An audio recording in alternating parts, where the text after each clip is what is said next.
사춘기 끝나는 애 이렇게 변하네요. 집 공부 10년 끝내고 이제야 수학학원. 안녕하세요. 노을커피입니다. 오늘은 뭐 특별한 공부법이나 입시 얘기는 아니에요. 그저 사춘기 끝내고 마음이 바쁜 저희 둘째 이야기를 하려고 합니다. 그냥 수다니까 바쁘면 패스해 주세요. 일단 제목에 사춘기 끝나는 애라고 썼는데 사실 뭐 제 기준에 100% 사춘기가 끝난 건 아니고요. 거의 끝났는데도 가끔씩 어이없게 만들기도 하는 아이이긴 합니다. 하지만 이건 어디까지나 제 기준이고 아이는 뭐 기질 자체가 큰애와는 많이 다른 아이거든요. 아마 사춘기가 거의 끝난 게 맞을 것 같아요. 저희의 찐 사춘기라고 생각하는 시기는 그 중3 내내 그 코로나 시작할 때 시작해 가지고 고1 1학기 여름방학까지, 그러니까 1년 반 아니면 약 2년 정도라고 생각합니다. 그때는 뭐 갑자기 뭐 하루 이틀 공부 제끼고 뭐 절친들이랑 놀러 나가고 게임하고 본인 생각대로 원하는 대로 하고 살았어요. 중2병을 중2에 앓는 게 복이라고 하더라고요. 근데 저희 애는 진짜 조금 늦게 오면서 그 중요한 고1도 엉망이 되었죠. 그러니까 저희 애들 고등과정부터는 다 아이들이 스스로 계획 짜고 진도 나간 거라 제가 관여도 전혀 안 했거든요. 못 했거든요. 그저 책상에 앉아있는 시간 정도 체크만 가능했어요. 뭐 그래도 극한으로 뭐 막 나가는 경우는 아니지만 게임 몇 시간은 기본이고 비대면 수업도 게임으로 알차게 채운 아이입니다. 뭐 무슨 게임은 뭐 마스터까지 하고 그러더라고요. 정말 학교 진도 해야 하는 기본만 하고 나머지는 다 얼렁설렁. 아시죠? 그 진도는 나갔는데 문제는 잘 못 풀고 책을 뗐다는데 부분 깨끗한 뭐 다 그런 경험 있으시잖아요. 그러니까 이럴 때 어느 순간 아이가 하는 말이 정말 사실일까 막 의심이 되는 그런 상황이 되죠. 솔직히 성적은 둘째고 아이 막말에 속상하고 아이를 못 믿는 저 스스로도 너무 괴롭습니다. 공부도 안 하는 건 또 지 인생 알아서 하는 거라도 엄마 아빠에게 버릇없이 하거나 뭐 큰 소리로 다른 집에 피해 주는 거 정말 가장 싫어하는 행동인데요. 아무튼 공부로는 덜 싸웠어도 이런 태도 문제로는 많이 싸우긴 했습니다. 뭐 사회인으로 살아가려면 공부보다 더 중요한 거잖아요. 눈물로 보낸 시간도 많았죠. 오히려 제가 그때 잊으려고 처음에 유튜브도 더 열심히 했었던 것 같아요. 솔직히 저희 둘째가 난이도가 중상인 아이인데요.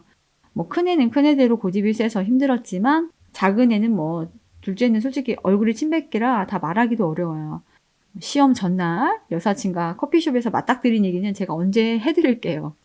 아무튼 이렇게 정말 우픈 사건 아주 여러 개가 있습니다. 얘한테는. 그런데 이렇게 살이 제조기였던 우리 아이가 정말 많이 바뀌었어요. 정말 놀라운 게 아무리 화가 나도 제 말에 소리 지르거나 막 쿵쿵거리지를 않아요, 요즘에.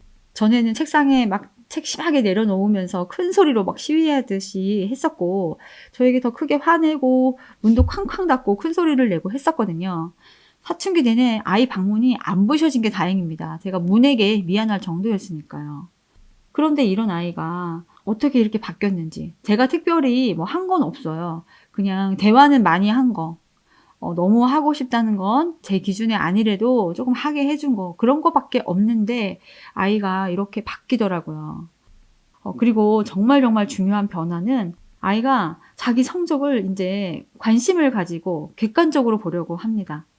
성적이 안 나오는 과목들 전에는 막 무조건 낙관적으로 생각했는데 정말 자기 성적과 미래를 고민하더라고요. 아이 말 "이렇게 살다가 내 인생 망하겠다." 그러더라고요. 아이가 말을 과하게 하긴 하지만 그 한 줄에서 아이 고민이 느껴지더라고요. 그런데요, 문제는요. 이게 아이 마음만큼 쉽지는 않더라고요. 그러니까 지난학기 말부터 공부를 슬슬 하긴 하는데 그동안 그러니까 2년 가까이 놀았던 게 쉽게 커버가 안 되더라고요. 일단 수학이 공대에서는 수시에서도 가장 중요한 과목이고 정시에서도 비중이 가장 높고 또 논술이라도 보려면 기본적으로 가장 잘 되어야 하는 과목이죠. 그런데 이번 중간고사에 참 어이없는 점수를 받았어요. 그러니까 사춘기이던 고1 때보다 그 수원 들어가는 이번 학기 성적이 더 안 좋습니다. 아무리 과중점이라고 감안을 해도 이건 아니다 하는 수준. 그러니까 내신 수시 포기하더라도 정시하려면 수원 수투가 더 중심인데 말이죠. 그러니까 사춘기 전에 중2까지 수상하를 공부했었고 중3 사춘기 들어가면서 수원 수투를 했는데 그때부터 대충 하던 게 이번에 성적으로 다 나온 거죠. 그러니까 공부 열심히 하던 시기 시험은 고1에 본 거고 그 뒤에 놀 때 공부하던 그 수학 과정은 이제야 점수로 나온 거예요. 그러니까 고1 직전에는 또 수상하는 또 반복을 또 했으니까 고1 과정 수학까지는 그 모의고사도 탄탄하게 나오는데 사춘기 내내 잡고 있던 수원 수투는 이제 와르르 무너진. 그러니까 사춘기 끝났는데 오히려 점수가 더 안 나오는 이상한 결과가 나온 거죠. 내신 기간에 더 열심히 했었지만 물화생지 다 챙기느라 수학 공부를 해둔 걸 믿고 소홀히 한 거죠. 그러니까 사춘기 내내 또 수학만 소홀한 게 아니잖아요. 그러니까 이번에 다른 과목을 챙기다 보니까 그나마 믿고 있던 수학을 덜 한 거죠. 저는 화를 안 냈어요. 솔직히 저는 예상은 했었지만 실제 또 성적표를 보니까 참 속상하긴 하더라고요. 무엇보다 아이가 실망하고 또 공부를 놓을까 봐 더 걱정이 되었죠. 그러니까 솔직히 모의고사는 이번 3월까지 다 1등급, 뭐 안타깝게 2등급 그 정도이긴 해요. 그러니까 그게 다 이제 고1 과정까지니까 시험이 결과가 그런 것 같고요. 그러니까 이렇게 결과를 봤더니 본인 스스로 이제 강제로라도 수학을 많이 하는 환경에 넣어야겠다고 하더라고요. 물론 인강도 뭐 계속 들었지만 뭔가 자율에 맡기면 또 시간을 낭비할까 걱정이 된다고요. 그러니까 점수와 등급을 다 떠나서 공부를 하다 보니까 자기가 이제 스스로 안 되어 있고 안 되어가고 있다는 게 느껴지는 거죠. 더 허비할 시간이 없다. 알아서 할게요. 걱정 마세요. 하던 아이인데 이렇게 바뀌었습니다. 그러니까 전에는 제가 혼자 하기 힘들면 국어 학원 가자, 수학도 고2 과정 이제 학원에서라도 하자 했을 때는 콧방귀도 안 뀌었어요.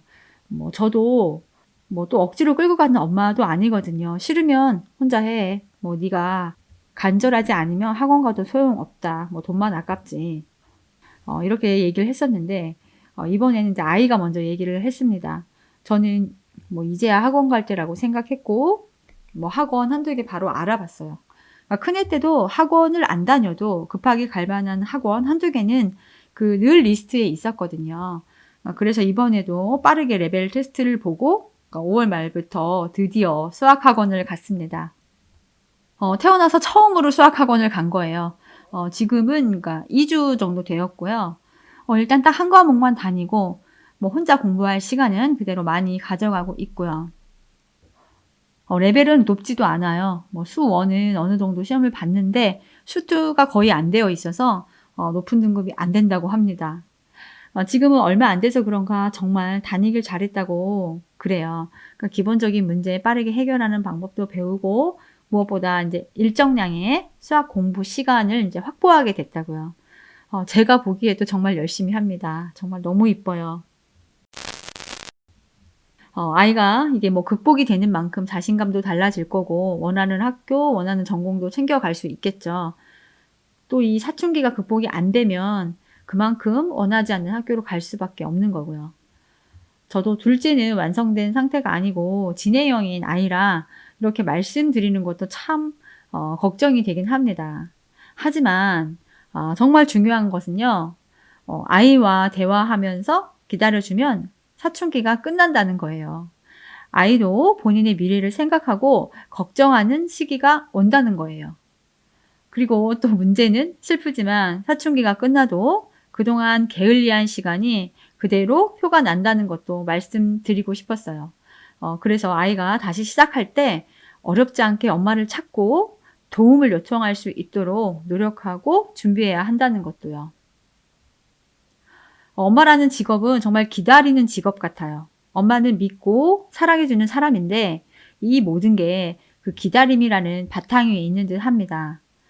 사춘기 아이들 정말 아이마다 다르고 힘든 정도도 다 다를 거예요. 혹시 정말 속 썩이는 아이라도 분명히 끝이 있다고 말해주고 싶어요. 힘내시라고요. 공부법은 제가 큰애 하던 방법 위주로 얘기를 하지만 나중에 둘째 입시가 끝나면 또 그때도 제대로 알려드리고 싶네요. 그 중상 난이도 아이를 입시까지 손잡고 갔던 얘기를요. 엄마 인생 심심할까 봐 조금 더 버라이어티하게 만드는 녀석. 어제보다 오늘 더 사랑하고 내일은 더 사랑해 줍시다. 오늘은 여기까지 할게요. 다음에 또 만나요. 안녕.